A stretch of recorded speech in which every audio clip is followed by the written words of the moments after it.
नमस्कार दोस्तों, स्वागत है मोटिवेट योर माइंड में। हम सभी के जीवन में संघर्ष और कठिनाइयां बनी रहती हैं, लेकिन यही वे कहानियां हैं जो हमें प्रेरणा देती हैं और यह सिखाती हैं कि कठिन समय का सामना कैसे किया जाए। तो चलिए वीडियो को शुरू करते हैं।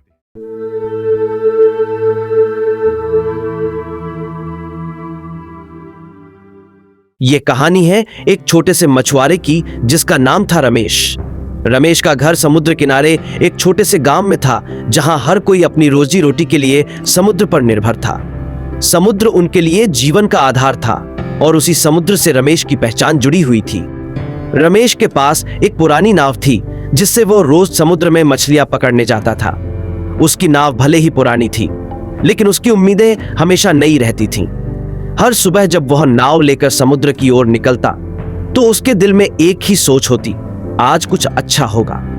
एक दिन रमेश ने सुना कि अगले कुछ दिनों में समुद्र में भारी तूफान आने वाला है। गांव के बड़े बुजुर्गों ने रमेश को सलाह दी कि तूफान के समय समुद्र में जाना खतरे से खाली नहीं होता, लेकिन रमेश की हालत ऐसी थी कि अगर वह मछलियां पकड़ने न जाए कि परिवार का पेट कैसे भरेगा। उसके पास ना कोई बचत थी और ना ही कोई दूसरा सहारा। रमेश ने सोचा, अगर मैंने डरकर घर बैठने का फैसला कर लिया तो मैं अपने परिवार को भूखा देखूंगा, और अगर मैंने जोखिम उठाया तो शायद भगवान मेरी मदद करेंगे।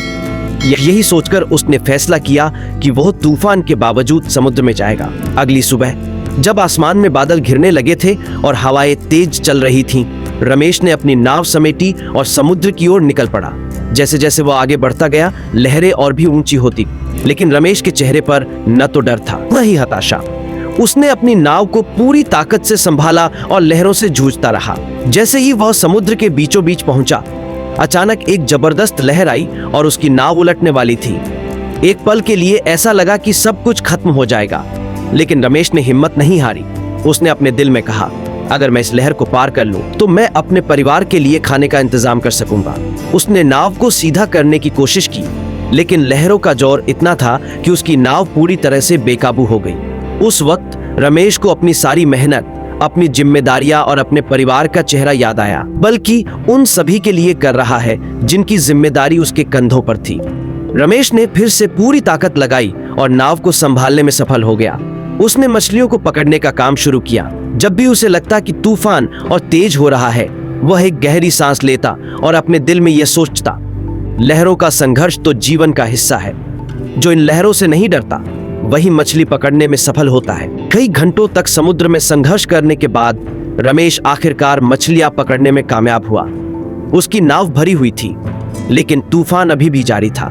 अब उसे सबसे बड़ा संघर्ष करना था, उस भयंकर समुद्र से अपने गांव तक वापस लौटने का। रमेश ने नाव को मोड़ा और गांव की दिशा में चल पड़ा। लहरें एक के बाद एक ऊंची उठ रही थी, लेकिन इस बार रमेश का हौसला और भी मजबूत था।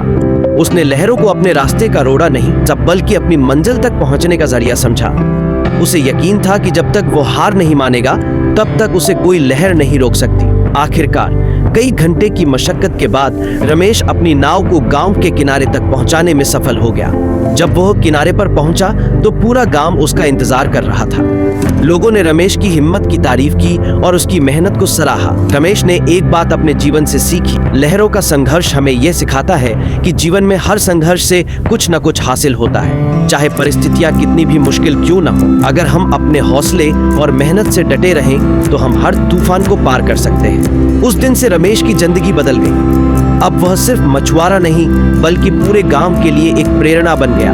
लोग उससे कहते, रमेश, तूने साबित कर दिया कि जब इंसान का इरादा मजबूत हो तो समुद्र की सबसे बड़ी लहरें भी उसे झुका नहीं सकती। और रमेश हमेशा मुस्कुराकर कहता, लहरों का संघर्ष हमें हमारी असली ताकत दिखाता है। ये संघर्ष हमें गिराने के लिए नहीं, बल्कि हमें उठाने के लिए होते हैं।